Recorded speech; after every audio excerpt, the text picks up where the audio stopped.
At maaari na po akong tumanggap na inyong mga katanungan. Unang tanong mula kay Rafi Aying, Daily Tribune.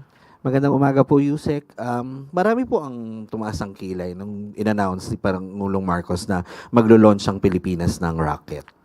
So sabi po rin ni Senator Robin Padilla, wala pa nga po tayong bullet train, rocket pa kaya. And ano pa po ba ang main purpose ng rocket launch na ito? Yung mga tumataas ang kilay, ibaba na nila. Ang iingat natin at ang iakyat natin at ang itaas natin ay ang mga naisi ng Pangulo para sa bansa at para sa taong bayan. Huwag na silang magsilbi na balakid sa mga ninanais ng Pangulo sa pag-asenso ng ating bansa.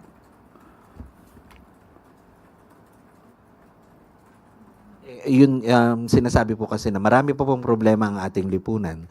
Gaya ng marami po pong nagugutom, kakulangan ng classrooms at ang failed health system natin. Sino po nagsabi po niyan? Sa social media po, yung mga comments po sa mga post.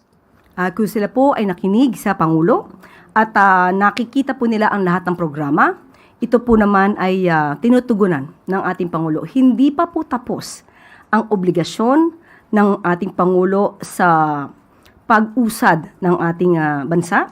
Nandiyan pa rin po, tuloy-tuloy ang pagtatrabaho. And nabanggit po ba sa inyo ng Pangulo kung ano po yung gains na makukuha ng Pilipinas sa paglo-launch ng rocket? Ito po ay isang parte ng pag-asenso ng bansa. Common sense. Sunod, okay, may follow-up ka pa. Sunod na tanong mula kay Alan Limos, The Manila Times. Good morning po, Yusek po. During his SONA po, President Marcos opened also the idea of nuclear energy po, of revisiting that up.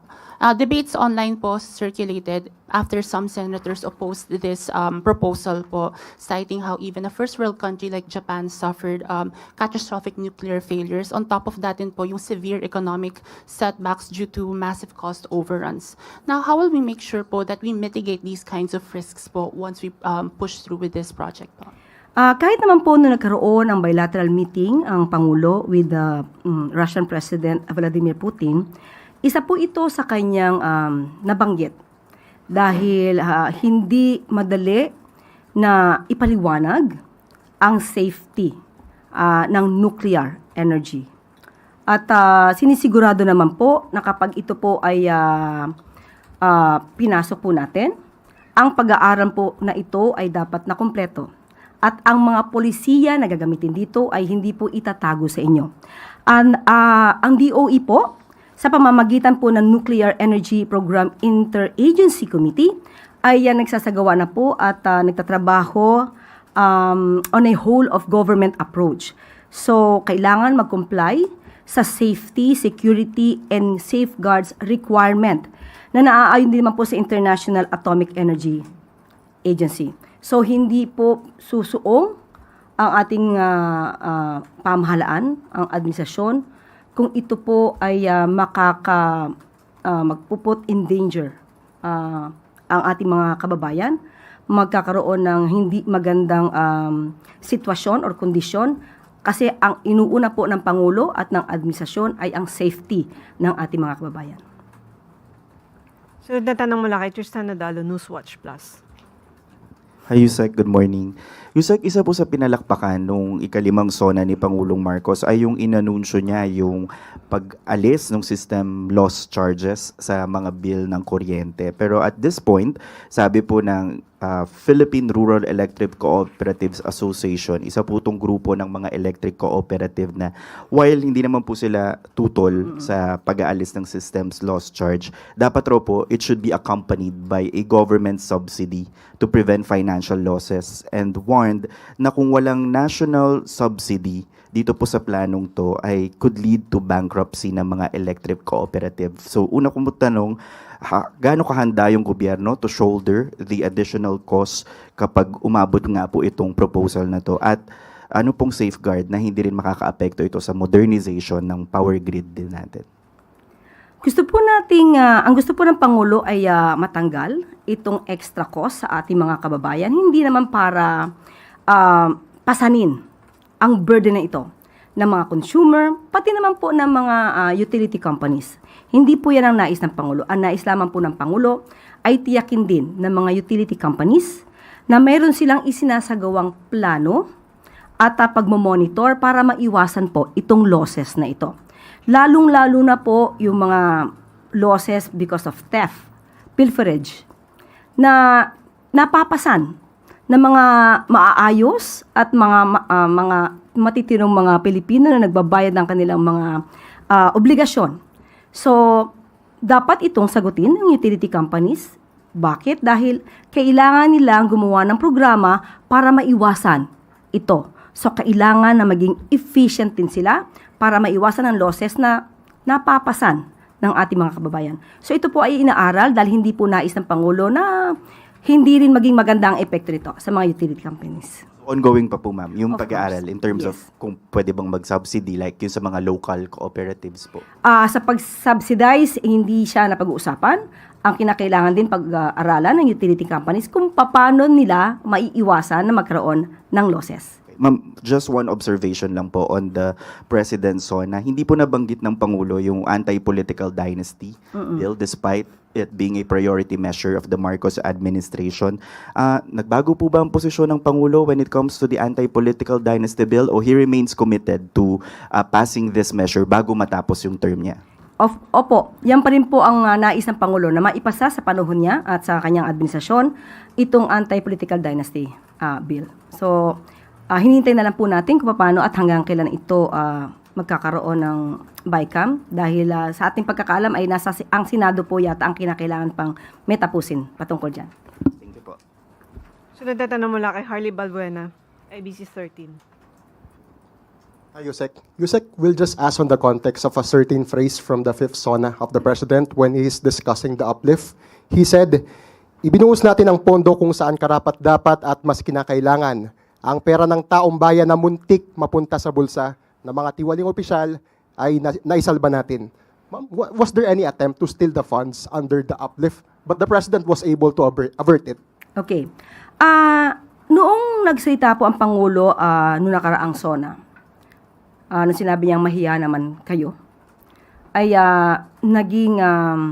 mas naging mapanuri upang hindi agad ma-release ang pondo intended for infrastructure, especially sa flood control projects. Dahil nga nagkaroon ng pag-iimbestiga.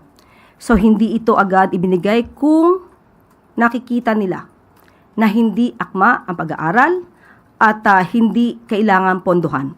So, yung mga hindi nagastos, kaya nga maraming tumutol sa FLR. At meron pang binanggit na pangalan patungkol dito sa for later release dahil po pinag-ingatan ng Pangulo ang pondo. At dahil sa savings po na nagawa, dahil hindi nga sa pag-release ng mga pondo sa mga proyektong questionable, ito po ang nagamit para ipantustos sa pangangailangan para maibsan ang impact sa mga kababayan natin patungkol sa krisis sa Middle East. Ma'am, does that include the allocations for the flood control projects that were removed and realigned under the 2026 budget? Sa ating pagkakaalam ay ito pa lang ay galing sa 2025 na savings at tignan pa po natin kung ano yung pinakadetalye patungkol dito. Pero ito yung mga 2025 na hindi na nasagawa. Sunod na tanong mula kay Ivan Mayrina, GMA 7. Itatanong ko ho yung reaksyon ng Malacanang sa isinagawang kontrasona ni Senate Minority Leader Alan Peter Cayetano. Tinutukoy po niya ulit ang sinasabing selective justice, pointing to the fact that Senator Bato is fleeing unjustly from justice. And he said, if I may quote, I believe Senator Jinggoy and Marcoleta are political prisoners. And if it wasn't weaponized, they can at least go out on bail. Sabihin nyo mali ako, but they should be allowed to attend the impeachment. Pantay-pantay bang hustisya o selective justice po tayo ngayon? Again po, I think that regarding Senator Marcoleta and Senator Jinggoy, Political prisoners I daw think. po. Yes. he just said, I think. I believe. O, I believe. Kung yan po ang kanyang paniniwala, hindi naman din po siguro to ang paniniwala ng Sandigan Bayan. Iba ang kanyang pananaw, Iba rin naman ang pananaw ng mga korte. At sinasabi niya dapat ay ma-bail out sila or mabigyan ng pagkakataon na mag-post ng bail. Hindi po kay Senator Alan Cayetano ang pagpapasya. Nasa korte. Nasa Sandigan Bayan. So kung ano man ang mga kanyang binanggit, kung yan ang paniwala niya political motivation, maaari naman po siguro siyang tumayo na lawyer sa dalawa para ito'y mapatunayan. But definitely, may mga ebidensyang nakita at yung dalawa po na senador, ay maaari naman nila itong pasinungalingan habang sila po ang magbibigay ng kanilang depensa. Sunod na tanong mula kay Maricel Lili, TV5. Good morning, Yusek. Connected pa rin po kina Senator Marcoleta because he filed a manifestation before the Senate asking na baka pwede silang sumama ni Senator Jinggoy doon sa impeachment trial despite the fact that they are facing charges.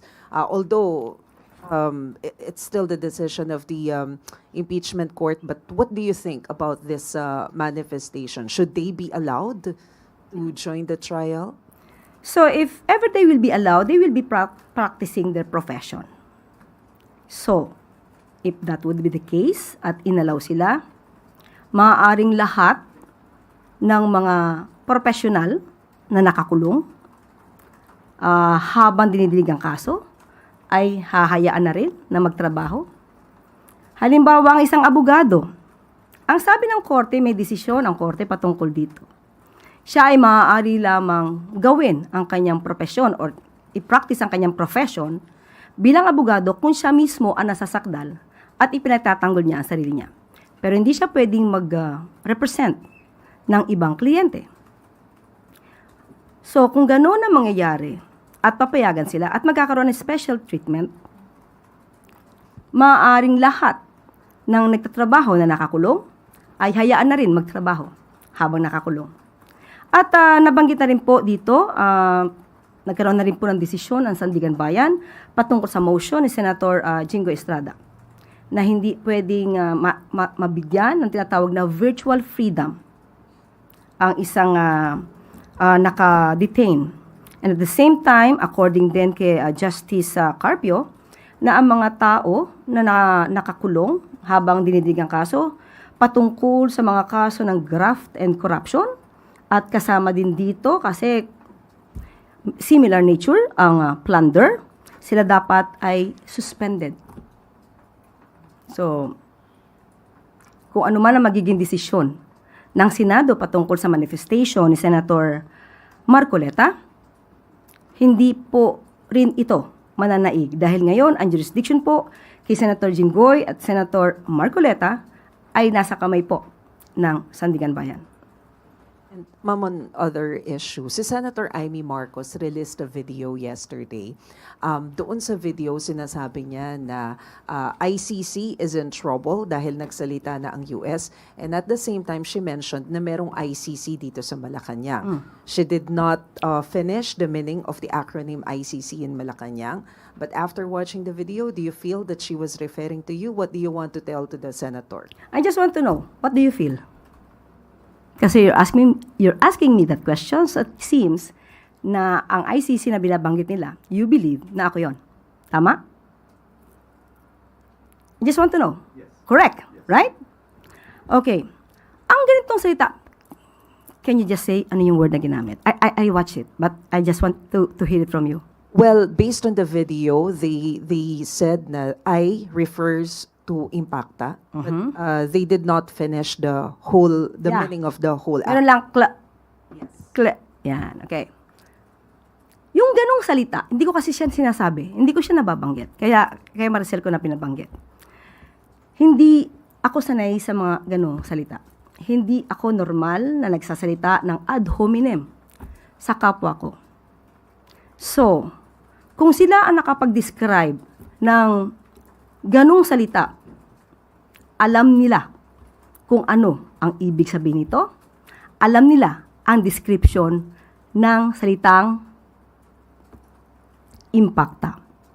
It takes one to know one. Kaya kung sila ay affected sa aking mga nababanggit dahil tayo kumakalaban sa fake news. At iyan ang kanilang pananaw, isang impakta ang kumalaban sa fake news. Sino ngayon ang naglalarawan ng totoong impakta? Yung gumawa ng video, yung kasama sa video, yung nag-direct ng video. Yun ang masasabi nating totoong naglalarawan ng salitang yan. At huwag sila mag-alala. Ang corona ay nasa kanila. Na kay Senator Amy at sa mga grupo nila. At hindi natin kayang agawin ito mula sa kanila. Wala ako sa kalingkingan ni Senator Amy para sa ganyang klaseng description. Sila ay nasa maximum level. Sunod na tanong mula kay Tristan Nadalo, Newswatch Plus. Yusek Claire, mapunta naman po tayo kay Vice President Sara Duterte. Sa kanyang interview sa The Hague, sa kausap niya yung mga supporter niya po, no, natanong siya kung pinanood niya or binasa man lang yung SONA ng Pangulo. Ang sabi niya po, hindi niya po binasa or hindi rin po siya interesadong panoorin because it's a waste of time of the Filipino people. Coming from the Vice President, ano po ang reaction niyo po na dito? Ano po ba ang nangyayari sa isang tao kapag hindi po inaalam ang sitwasyon ng kanyang bansa, kung ano ang programa ng Pangulo? Walang alam. Sino man, hindi tayo nagpapatungkol in particular sa sino mang tao. Ang SONA, ito po ay paraan. Ito ay ang pag-uulat ng Pangulo ng kanyang naging accomplishments, kung ano pa ang gagawin ng gobyerno para sa taong bayan. Ito po ay base sa konstitusyon. Ang hindi pagbibigay respeto sa SONA ay hindi pagrespeto sa konstitusyon, hindi pagrespeto sa institusyon. May mga tao na ang nais ay manatiling walang alam. Mangmang ang mga kababayan mas madaling maging or manipulahin ang mga taong walang alam. So sa mga kababayan natin, lagi tayong maging mapanuri. Obligasyon po nating alamin ang katotohanan at huwag tayong sumunod sino man na nag-uudyok na manatili tayong mangmang sa katotohanan. Mabubulag po tayo dyan. Obligasyon po nating alamin para hindi tayo manatiling mangmang sa katotohanan. During that interview, natanong din po siya tungkol sa loobin niya kung expected bang makulong si former House Speaker Martin Romualdez dahil nabanggit ni Pangulong Marcos yung kanyang pinsan po sa kanyang SONA. Sabi niya, yung sa 20 pesos nga lang na bigas, hindi natupad. Meron din daw po siyang hiniling nung pumayag siyang tumakbo. Yung isa po gusto niyang gawin para sa kanyang mga anak na gagawin niya gabi-gabi. Kaya para sa kanya, hindi pa rin tinupad to ng Pangulo. So bakit pa daw po maniniwala at manonood sa SONA? Okay. Parang ito po yung waste of time sagutin dahil sa walang basihan at walang kakwenta-kwentang mensahe. Alam po natin na lahat ng ito ay kasinungalingan. Nandiyan ang 20 pesos kada kilo na bigas na marami na pong nakaka-avail. Marami na pong nabibinipisyuhan sa mga kadiwa centers natin. At yung patungkol sa kanyang hiling, kayo na po ang mag-compute. Kung ito ay napatupad, kung magkano magiging gastos ng gobyerno. Kung ito mang kanyang hiling ay ipinatupad ng Pangulo. Ano po yung hiling na yun, ma'am, if ma-remember lang po ng publiko? Baka alam mo. Sabihin mo na sa amin. Any idea? Okay, I will answer. Any idea? Ayun po yung pag-uwi, ma'am, sa Davao on a daily basis. Gamit ang Ang chopper po. Si Tristan po ang nagsalita. Okay na? No, seriously, Yusek, can you tell us what was that condition that she asked of the president that she is claiming now that was not fulfilled? Alam naman natin, sa kanyang dating press briefing or press con, nabanggit niya na isa ito sa kanila daw pinag-usapan na kailangan magamit ang presidential chopper para sa pag-uwi niya gabi-gabi para makasama niyang matulog ang kanyang mga anak. Hindi naman ito lingid. Kahit sa inyo po. Sa mga taga-media, hindi ito lingid. At si Tristan na nga rin po ang nagpatotoo niyan. Salamat. No, sorry, ma'am. Sorry, Tristan. But does the president now deny that he acceded to that request at any point nung sila running mates pa lamang when they were trying to perhaps come up with agreements? Pag sila nanalo na.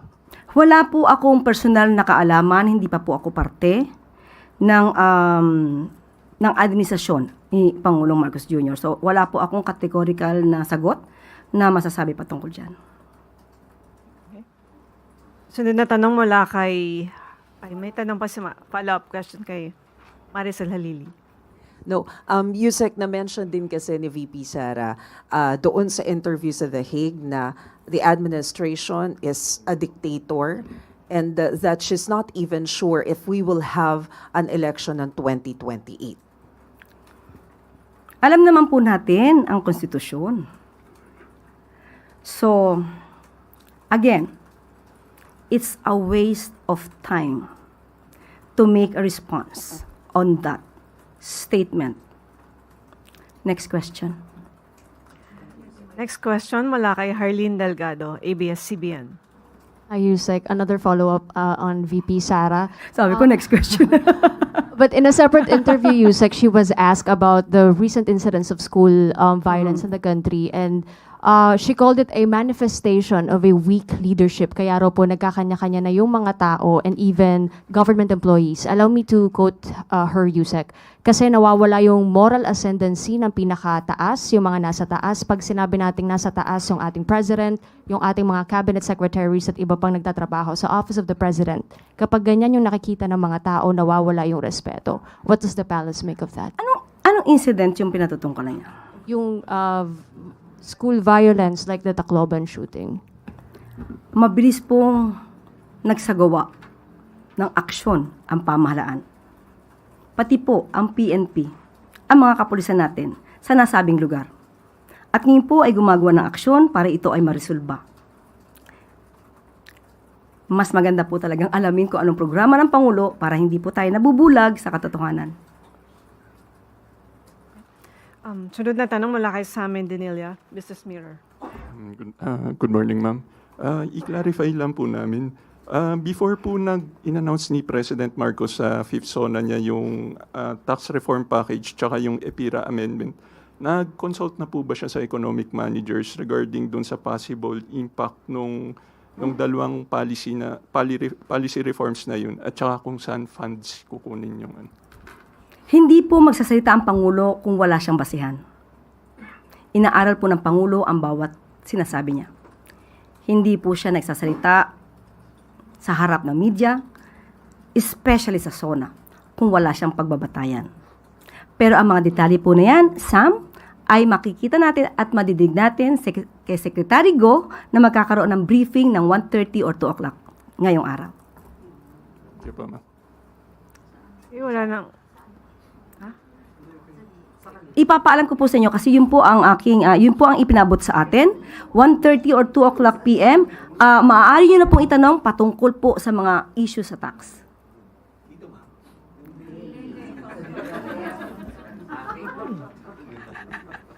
Okay, wala nang tanong mula sa... Napatawa niyo ako ngayong araw na to